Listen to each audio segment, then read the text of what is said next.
ఈ రోజు ఈ వీడియోలో సట్టం ఎన్కేయిల్ అనే సినిమా గురించి మాట్లాడుకుందాం. సతీష్ హీరోగా చాచీ డైరెక్షన్ లో వచ్చిన థ్రిల్లర్ మూవీ ఇది. ఈ సినిమా స్టోరీ ఏంటి, దీని మీద నా ఒపీనియన్ ఏంటి అనేది ఇప్పుడు తెలుసుకుందాం పదండి. ముందుగా ఈ సినిమా స్టోరీ ఏంటంటే, ఈ సినిమాలో మన హీరో గౌతమ్ క్యాబ్ డ్రైవర్ గా పనిచేస్తూ ఉంటాడు. ఓసారి ఏదో అర్జెంట్ పని మీద ఎక్కడికో వెళ్తుంటే దారిలో తన కారుకి యాక్సిడెంట్ అవుతుంది. ఎవరో గుర్తు తెలియని వ్యక్తి బండి మీద దూసుకొని వచ్చి మనోడు కారు కింద పడి చేస్తాడు. దాంతో భయపడిపోయిన గౌతమ్ ఆ బాడీని కారు డిక్కీలో వేసుకొని ఎక్కడో ఒక చోట దాచిపెట్టాలని బయలుదేరతాడు. కానీ ఈ లోపు ఓ చెక్ పాయింట్ దగ్గర పోలీసులు తన కారును ఆపుతారు. పోలీసులు కారు డిక్కీ చెక్ చేసే లోపు ఎలాగైనా వాళ్ళని డిస్ట్రాక్ట్ చేయాలని అక్కడే ఉన్న భాష అనే ఓ పోలీస్ ఆఫీసర్ మీద చేయి చేసుకుంటాడు. దాంతో పోలీసులు గౌతమ్ అరెస్ట్ చేసి కార్ సీజ్ చేస్తారు.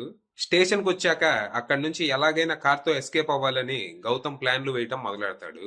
అయితే ఇక్కడ మనోడికి తెలియని విషయం ఏంటంటే, భాష ఒక పెద్ద ఎదవ, పోలీస్ డ్రెస్ వేసుకున్న పోరంబోకు. ఎంత ధైర్యం ఉంటే నా మీదే చెయ్యేస్తాడు, వీడిని జీవితాంతం జైల్లోనే ఉండేలా ఏదో ఒకటి చెయ్యాలని భాష తన ప్లాన్ లో తను ఉంటాడు.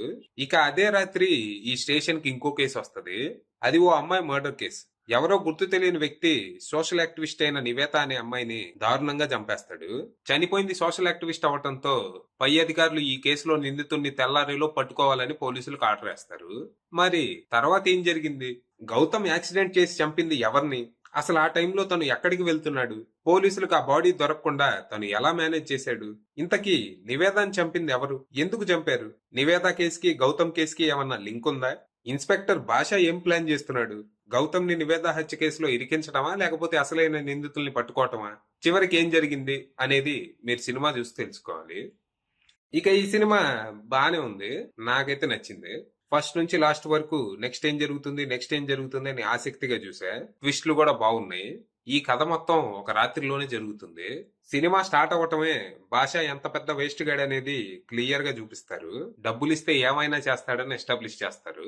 ఇక గౌతమ్ అనుకోకుండా ఓ యాక్సిడెంట్ చేసి తప్పించుకునే ప్రయత్నంలో దొరక్క భాషకే దొరుకుతాడు. ఇక స్టేషన్ కు వచ్చాక అక్కడి నుంచి ఎలా తప్పించుకోవాలా అని గౌతమ్ ని ఎలా మూసేయాలా అని భాష ఎవరి ప్లానింగ్ లో వాళ్ళు ఉంటారు. ఇక అన్ఎక్స్పెక్టెడ్ గా వచ్చిన నివేద హత్య కేసుతో నైట్ ఇంకా కాంప్లికేటెడ్ గా మారుతుంది.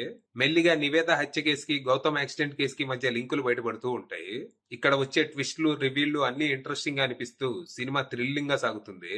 ఇక క్లైమాక్స్ కొద్ది వరకు డిసప్పాయింట్ చేసినా ఓవరాల్ గా బానే ఉందనిపించింది. అంటే ప్రీ క్లైమాక్స్ వరకు రియలిస్టిక్ థ్రిల్లర్ లా సాగిన సినిమా క్లైమాక్స్ వచ్చేసరికి కొంచెం కమర్షియల్ థ్రిల్లర్ లా మారుతుంది. అది నాకు జస్ట్ ఓకే అనిపించింది. క్లైమాక్స్ రెగ్యులర్ గా కాకుండా అప్పటి వరకు సాగినట్టు కొంచెం క్లవర్ గా ఉండుంటే బాగుండేది. మొత్తంగా పర్ఫార్మెన్స్లు, screenplay, background score, direction లాంటివి బాగుండటం ప్లస్ పాయింట్స్ కాగా, కొన్ని ప్రెడిక్టబుల్ ట్విస్ట్లు అలాగే క్లైమాక్స్ మైనస్లుగా మారాయి. ఫైనల్ గా చెప్పేది ఏంటంటే, ఓ ఎంగేజింగ్ థ్రిల్లర్. ప్రస్తుతం ఇది ప్రైమ్ వీడియోలో స్ట్రీమ్ అవుతుంది. ఇంట్రెస్ట్ ఉన్న వాళ్ళు అక్కడికి వెళ్ళిపోవచ్చు. అది విషయం.